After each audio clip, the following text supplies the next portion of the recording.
Hi, this is Professor Stugard, and in this video we are going to do a little bit of some exploratory data analysis using Python. So first of all, I have my Anaconda Navigator up. I'm going to launch my Jupyter Notebook. All right. And the first thing I want to do is, first of all, upload the data set that we're going to be exploring. So upload, download. So I had already downloaded this off of our Blackboard course shell. And so we're going to upload the chlamydia by state, which is a data set that I took from the CDC website about the chlamydia rates in different states. So I'm going to upload that. So we should have that. Good. Chlamydia by state is down here. And what we want is, let's create ourselves a new Python 3 notebook. All right. So let's title this, I'm going to call this maybe STD EDA. All right.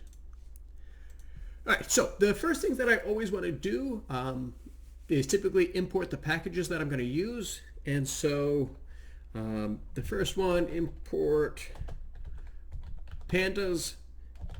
And again, we need to kind of create an identifier for that. So I'm going to import pandas as PD, enter, and import numpy as NP. Again, enter just brings you down to the next line, so you can write more than one line of code. If you want to run that code, there's a couple options. I always use Shift Enter, and there we go. We now have our two packages, and we need that because the pandas package is going to be how we import CSV files into our environment to work with here. So the next step, I want to import that data frame. So again, I got to come up with an identifier for it. I'm just going to call it the std_df for std data frame equals, again, that's how we store our variables. That's how we store things. And then I need to do the read CSV file. Now, when we do this sort of stuff, remember we need to put the package first. So in this case, the read CSV comes in the panda package. So pd.read_CSV, then in parentheses and quotes. And again, remember the nice part about this Jupyter Notebook is that, again, it's in my environment. I could type it exactly how it is, or I can hit tab and kind of scroll through until I find it. So again, it's going to be in alphabetical order once we get down to the those like percent symbols. So here it is, chlamydia by state, CSV, and then I'm going to run that cell. So it should be stored in my environment. We can double check std.df and then run. And sure enough, all right, here is my data set.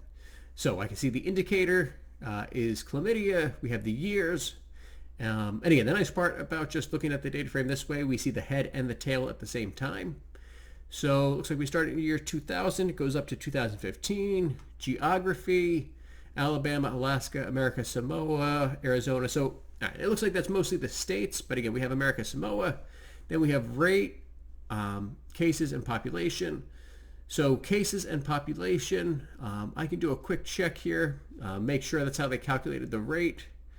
So let's see, we'll check the Alabama one, 4451975.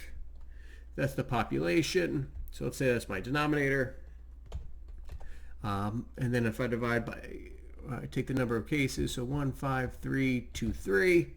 If I divide those two numbers, I get 0.003443442. Okay, so yeah, so it looks like that is absolutely, the rate is going to be the cases divided by the population, but they moved the decimal place over 1, 2, 3, 4, 5 spots. So that means that what we're really looking at is the rate is per, I guess it would be 100,000 people, right?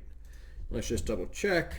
So yeah, right, that really nice part about the Jupyter Notebook is that we can go back and keep playing around in our different cells. So if I times this by 100,000, 100,000.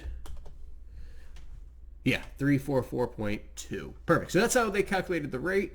So again, always good to make sure we go through and understand what each of these variables are. And again, in this case, some of them are obvious. Indicator, chlamydia, all right, it's a chlamydia data set, right? So that doesn't make sense. Year, we know what years are. Geography, we've turned out that that's states and territories in the United States. And we figured out that the rate is the rate per 100,000 people, which is, again, the number of cases divided by the population. That's your rate overall, but then that would be a small decimal, so we do it per 100,000, which, again, I just kind of guessed, but that's pretty standard. Usually the CDC talks about rates of diseases per 100,000 people. That's kind of their standard here. So, all right. So that makes sense. We kind of understand what's going on here. I do see off the bat that this entry for America Samoa has the NAN. So that is the Python version of data missing. That is NA data, not available, or null data. Basically, that's just empty. There's no values there. So looks like for America Samoa, they have no data on the population or the cases, which obviously means that the rate would be no good also. All right, so we definitely have some missing data. We definitely want to deal with that as well. Let's take a look, though. Again, we understand what these variables are supposed to be, but let's make sure they're actually stored in the proper way as well. So the easiest way to do this, the way I like to do this, we're going to take our data frame, so std.df, and then the function we're going to apply is just the info function. So again, right, Python is a little different than R. In R, I would have used glimpse. In Python, again, a lot of times we use the dots. It's kind of similar. If you've ever studied JavaScript, sometimes we use periods to indicate what we're doing to what object. What object are we applying what function to? So if I do df, take my data frame, so std._df.info, right? My function is that .info. Shift enter.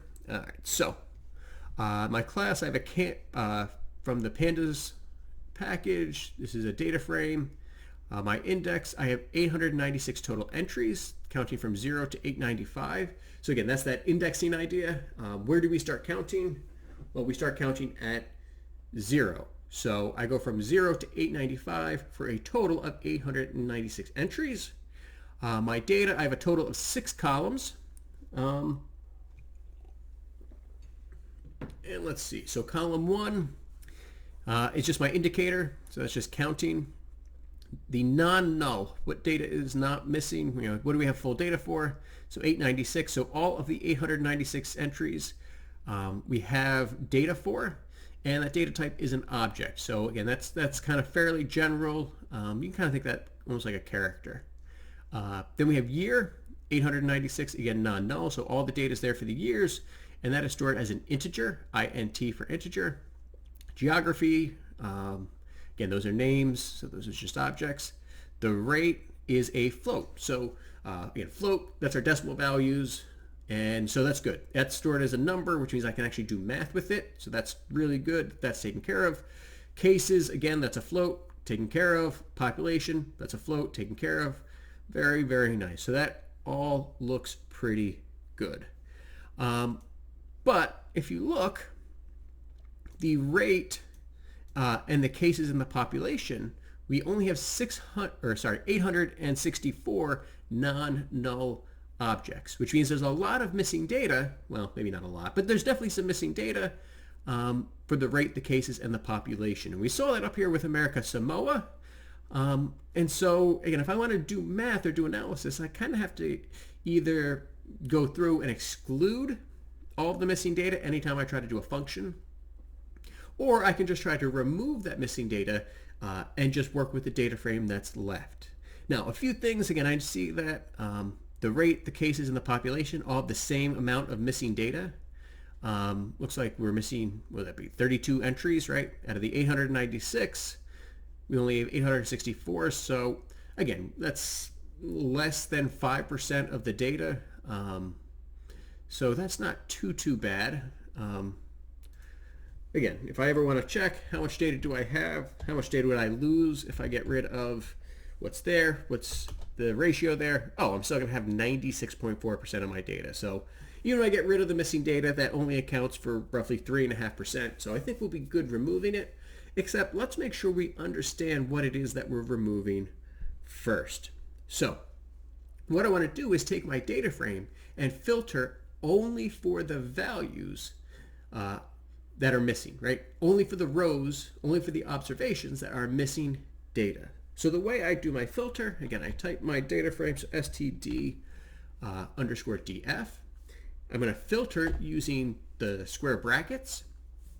And now inside the brackets, I'm going to basically, well, I got to come up with what is my criteria for filtering. So the way I'm going to do this, I want to look at just the ones that are missing data, the ones that are NA. So let's specify, first of all, the column that we're going to look at. And again, because the rates and the cases and the population all had the same, and because I took a look up here and America Samoa is missing all three values, I'm going to kind of assume that they're just missing all three values, but we'll see when we actually check. So I need to pick one of the columns. So to define the column, again, I start with my data frame. So again, inside my filter, I now retype the name of my data frame, then period or dot, and then I need to pick one of those columns. So I'll just pick the rate column, because again, that's kind of what we're looking at, right? What's the rate of the STDs? And then I want to just look at the ones that are NA. So the function to do that is, well, the isNA function. And again, what I'm going to do is put another dot and then my function. So I specify the data frame and the column, and then I'm going to specify the function that is going to be applied to that column from that data frame, kind of working backwards. So is NA, and it is a function, so we include the parentheses. But again, I don't have to worry about any arguments inside of there right now. And I run that, and now I have my entire data frame of just the missing data for rate. And yes, as I kind of predicted here, it looks like if it's missing for rate, it's missing for case and population. So let's take a look at what's missing. So we knew the America Samoa. Looks like Northern Mariana Islands is missing for 2000. Then we jump to 2001, Samoa and Mariana Islands, 2002. Okay, so it looks like all the missing data aren't from the states. It's just from these territories, which means, again, it looks like we don't have even the population for these territories. We don't have the number of cases, so we can't possibly calculate the rate.